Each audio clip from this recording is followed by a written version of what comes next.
Hi students, मैं अविनाश आप लोगों का स्वागत करता हूँ अपने इस चैनल पे। और आज का जो सीरीज है 15 वर्ड 15 मिनट का, वो 16वां सीरीज है। और उसमें आपके पास 15 वर्ड के साथ साथ मैंने आप लोगों के लिए एक कमेंट में कुछ आंसर रिप्लाई करने के लिए दिया है टेबल, जो हम पीछे के सीरीज में सीख चुके हैं उसी से है। तो इसका आंसर मुझे आप लोग कमेंट सेक्शन में लिख के बताइएगा। मैथिंग टेबल रहेगा आपके पास कि डील आउट का मतलब क्या होता है, डील विद क्या होता है, डील इन क्या होता है। सामने सामने आंसर करके हमको बताइएगा कि एक का बी होगा कि सी होगा कि ये होगा, इस तरह से। ठीक है, तो ये आपको करना है। तो फिलहाल आप लोग क्लास शुरू करेंगे यहाँ से। तो सबसे पहला वर्ड आज का सीरीज का जो सीखना है वो है आपके पास में मैन्युस्क्रिप्ट। देखिए, अगर हम स्क्रिप्ट वर्ड का व्याख्या करें तो स्क्रिप्ट का मतलब ही होता है लेखन से रिलेटेड, राइटिंग से रिलेटेड।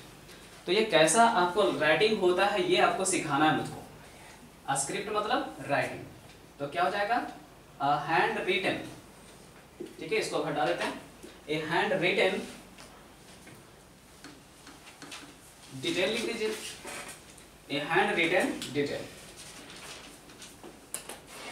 मैन्युस्क्रिप्ट का मतलब हो गया हिंदी में हस्तलिखित, इंग्लिश हो गया हैंड रिटन डिटेल।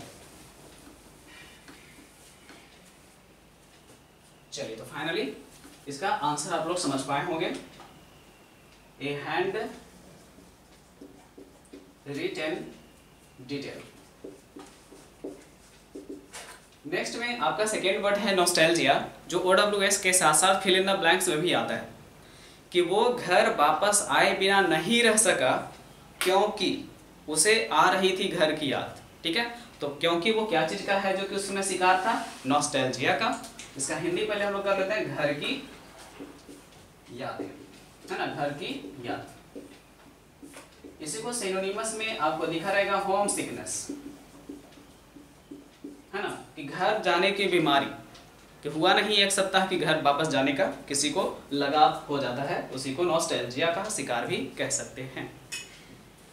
चलिए, ओमनी प्रेजेंट से रिलेटेड हम लोग 3 वर्ड सीख सकते हैं। तो इसको यहां से थोड़ा सा निकालते हैं हम।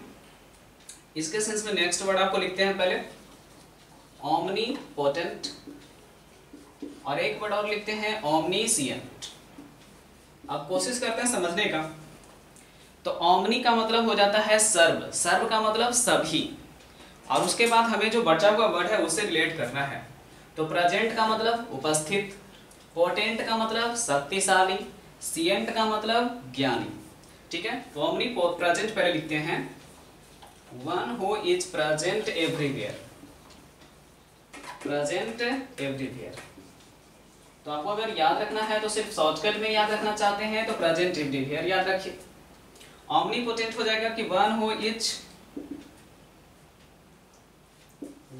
इज, आप शक्तिशाली को इंग्लिश में क्या कहते हैं, strong, one who is stronger than all other, जो दूसरों से कहीं ज्यादा शक्तिशाली हो, सर्वशक्तिमान बोलते हैं। इसको कह सकते हैं one who knows everything, one who knows everything, जो सब कुछ जानता हो, सर्वज्ञानी। ठीक है, तो हो गया आपके पास 3 कॉम्बिनेशन इसमें सिखा दिया मैंने, ऑमनीप्रेजेंट, ऑमनीपोटेंट, ऑमनीसिएंट। चलिए, अब उसके बाद का जो वर्ड है उसके पास आते हैं। तो देखिएगा 4 नंबर में वर्ड है पैरेबल। आपने एक सीरीज के दौरान सीखा था कॉम्बिनेशन, और वो था शायद फेबल, FABLE। ठीक है, तो उसका मतलब हम लोग सीखे थे क्या, कि एक कहानी होती थी जिसमें एनिमल की स्टोरी होती थी, और उस एनिमल स्टोरी के बाद जो सीख मिलता था वो आपको लिखा दिया जाता था कि कंक्लूजन इसका ये रहा।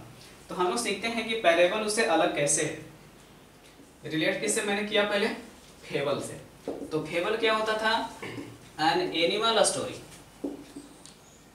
With moral. अब देखिए, इसमें भी सब कुछ वैसे ही जाएगा।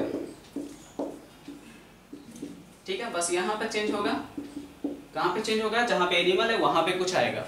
तो ये हो जाता है क्या, शॉर्ट स्टोरी। इसमें एनिमल्स हैं कि पर्सन ही है ऐसा कुछ जिक्र नहीं होता है। ठीक है, एक छोटी सी कहानी जिसमें सीख दी जाती है उसे कहा जाता है क्या चीज भाई, तो पैरेबल।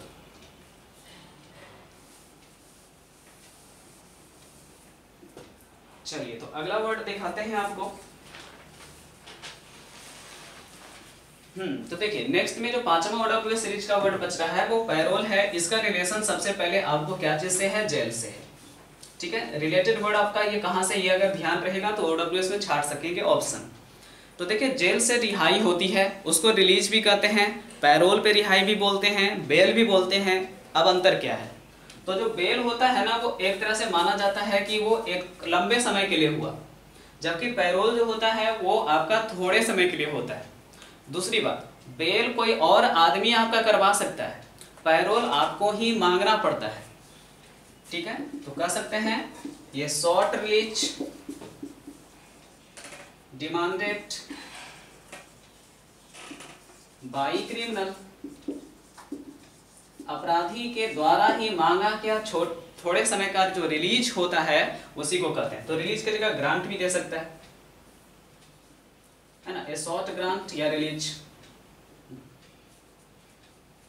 तो एक छोटा सा ग्रांट या रिलीज जो मांग किया जाता है क्रिमिनल की ओर से उसे पैरोल कहते हैं, और बेल जो होता है वो किसी के द्वारा मांगा जाता है, मतलब क्रिमिनल के लिए। तो ये था OWS सीरीज जो आपका फिनिश हुआ फाइनली। अब देखते हैं नेक्स्ट वर्ड क्या है।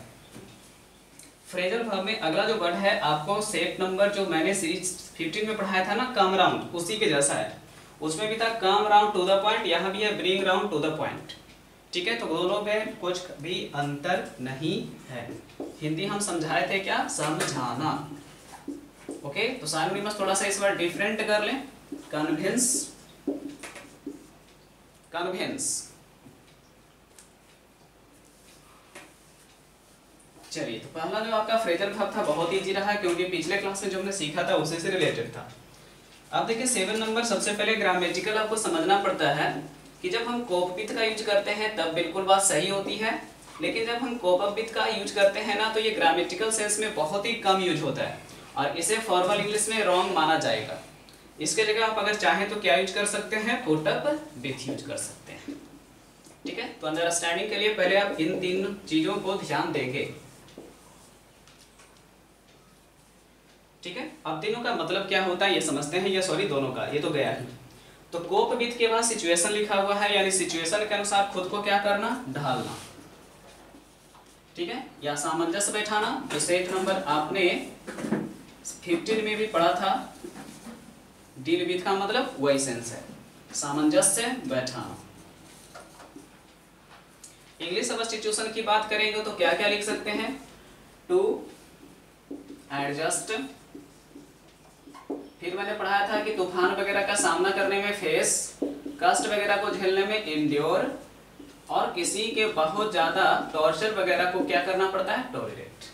तो ये सब इसके सब्स्टिट्यूशंस के रूप में आप याद रख सकते हैं। Cope with equal to put up with, adjust, face, endure, tolerate. और भी टर्म्स आते हैं लेकिन इतना काफी इंपॉर्टेंट है। चलिए अब इसके आगे बढ़ते हैं।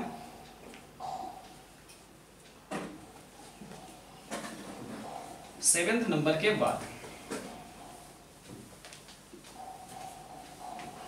देखिएगा 8 नंबर में आपके पास लिखा गया टर्म है ड्रॉप आउट, उसके बाद बिटवीन रेस मैंने लिखा।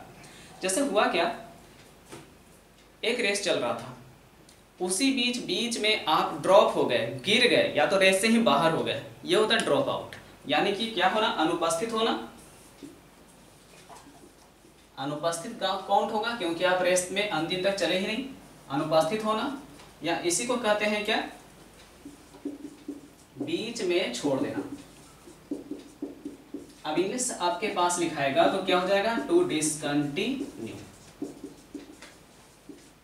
या क्या हो जाएगा, किसी के द्वारा जबरदस्ती रूल वगैरह तोड़ने की वजह से आपको डिसमिस किया जा सकता है, तो टू बी डिसमिस्ड भी हो सकता है। तो ड्रॉप आउट का मतलब हो गया किसी भी कंपटीशन वगैरह, प्रतियोगिता वगैरह के बीच में ही छोड़ देना। चलिए अब उसके बाद चलते हैं, वहां पे 9th नंबर ऊपर है। देखिएगा तो 9th नंबर में आपके पास रखा गया जो कॉम्बिनेशन है जी, वो है गो बैक ऑन, उसके बाद प्रॉमिस है। यहाँ देखिए बैक से ही आपको ध्यान आ जाएगा कि बैक मतलब पीछे, बाधे से पीछे हट जाना, बिल्कुल सही हिंदी है। हिंदी होगा आपके पास में क्या, मुंह करना। बाधा तोड़ना भी लिख सकते हैं। इंग्लिश सब्स्टिट्यूशन की बात करेंगे अगर आप, चलिए इंग्लिश सब्स्टिट्यूशन की बात करते हैं, तो इंग्लिश आपके पास में हो जाएगा टू विड्रॉ या टू बैक आउट। ठीक है, टू विड्रॉ या तो टू बैक आउट, बाधा तोड़ देना। चलिए उसके बाद का कॉम्बिनेशन देखते हैं नेक्स्ट में। 10 नंबर फ्रेजल वर्ब क्या है जी? तो ले के साथ आउट है, उसके बाद प्लांट रखा है। प्लांट यानी एस लगा दीजिए, पौधों को कहा जा रहा है। मान लेते हैं कि हम लोगों का 5 जून को मतलब पर्यावरण दिवस होता है, उस दिन हम लोगों ने पूरा पौधा बिछा दिया बाहर। ले मतलब रखना, आउट मतलब बाहर, कि जिनको ले जाना है ले जाइए और बगीचा लगाइए। क्लियर हुआ? ले मतलब रखना, आउट मतलब बाहर, बिछा देना, फैला देना। तो ले आउट का हिंदी हो गया फैलाना लगाना। ठीक है, फैलाना लगाना बिछाना, ये सेंस। ओके, तो क्या हो जाएगा आपके पास में? टू स्प्रीड कह सकते हैं, एक्सपैंड कह सकते हैं, और पौधा लगाने को प्लांटेशन भी कहते हैं ना। तो टू अप्लाई क्या चीज भाई? प्लांटेशन। प्लांटेशन ये भी आप कह सकते हैं, पौधा लगाना बड़ी संख्या में। चलिए अब हमारा जो फ्रेजल वर्ब राउंड था फिनिश हुआ। इडियम्स की कहानी शुरू करनी है, तो आइएगा सबसे पहला देखिएगा। इडियम्स में पहला आप लोगों ने देखा ना कि ब्लू वर्ड का यूज किया गया है, और उसके बाद जो बोल्ड पार्ट या रेड कलर से लिखा गया कॉम्बिनेशन है वो स्टॉकिंग है। स्टॉक मतलब संग्रह। अब ब्लू मतलब अच्छा कलर होता है, राजसी कलर होता है। मान लेते हैं कि आपने किसी को देखा कि उसके पास बहुत बड़ा स्टॉक था किताबों का। किसी राजघराने में, किसी बहुत अच्छे घर में आप गए और उसके यहाँ स्टॉक था बहुत बड़ी किताबों का। इसका मतलब आप समझ गए कि वो कैसी महिला होंगी। अगर महिला होंगी तो पढ़ी लिखी, लेकिन आपने देखा ना वो बात आपसे की तो थोड़ा सा अच्छे ढंग से नहीं की। समझ पाए थोड़ा थोड़ा? कैसी महिला हो रही है? एजुकेटेड, लेकिन उनको अपने नॉलेज का थोड़ा तो घमंड है। तो एजुकेटेड बट पेडांटिक लेडी, पढ़ी लिखी पर घमंडी। ठीक है ना, पढ़ी लिखी पर घमंडी। ठीक है ना। वैसे आप देख सकते हैं 90s की कुछ मूवीज वगैरह भी होती है, जिसमें एक अनिल कपूर का था श्रीदेवी के साथ शायद, जिसमें उन्होंने है जो कि एक पढ़ी लिखी महिला का रोल प्ले किया था, लेकिन काफी घमंड भी उनको था। तो आप उनको भी याद रख सकते हैं कि जो श्रीदेवी ने उस मूवी में रोल किया था, ब्लू स्टॉकिंग का रोल किया था। नेक्स्ट में आते हैं, अगला वर्ड है क्राई मतलब रोना, और मौन का मतलब चांद। चांद के लिए रोना कोई फायदा नहीं है, क्योंकि चंदा मामा ही बने रहेंगे, कभी भी आपके पास आने वाले नहीं है। यानी क्या हो जाता है?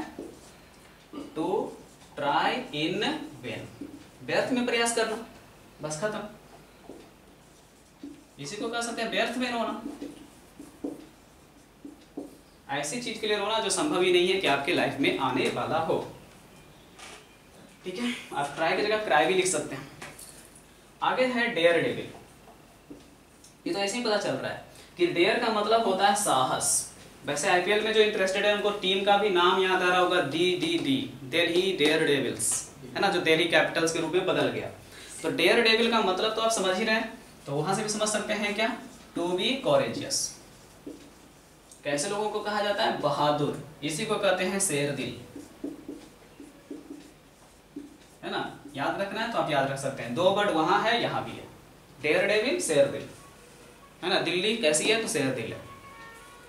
चलिए अब यहां से आते हैं। ईवर का मतलब हमेशा, और एनन का मतलब कुछ तो गड़बड़ हुआ। हमेशा नहीं, कभी कभी। ईवर एंड एनन, शायद हमेशा या तो कभी कभी। इसी को इंग्लिश में क्या कहते हैं? कभी कभी को समटाइम्स। हिंदी क्या लिखेंगे? कुछ नहीं, छोड़िए। चलिए अब है 15 नंबर समझना। फॉल का मतलब गिरना, और फ्लैट का मतलब सीधे। नहीं समझे? झरना वगैरह कैसे गिरता है? जो आपका पहाड़ी होता है उस पे से डायरेक्ट नीचे, मतलब जो चट्टान होता है उस पर कोई इफेक्ट नहीं वो डालता है। जैसा है प्लेन वैसा ही प्लेन छोड़ देता है, और जब नीचे गिरता है तो नीचे के बाद भी चट्टानों पे कोई प्रभाव नहीं डालता है। यानी वो एकदम से किसी को प्रभावित किए बिना बहता रहता है। ठीक है, जबकि नदी क्या होता है आगे पीछे इधर काट काट के चलती है। तो फॉल फ्लैट हम तब यूज करते हैं जब किसी ने बहुत कुछ कहा लेकिन हमने सुना कुछ नहीं। ठीक है, तो फॉल फ्लैट का मतलब होता है कोई प्रभाव ना पड़ना। इसी को शुद्ध इंग्लिश में हिंदी में लिखें तो कान पर जू ना रेंगना, कान पर जू ना रेंगना। इंग्लिश हो जाएगा आपके पास में have no effect at all, have no effect at all. ठीक है, तो ये आपका फिनिश हो चुका है सीरीज 16। आप इसका पीडीएफ प्रैक्टिस आप कीजिए, और जो मैंने आपको शुरुआत में टेबल दिया था आप उस टेबल को जरूर कमेंट बॉक्स में आंसर करके लिखिएगा। ओके।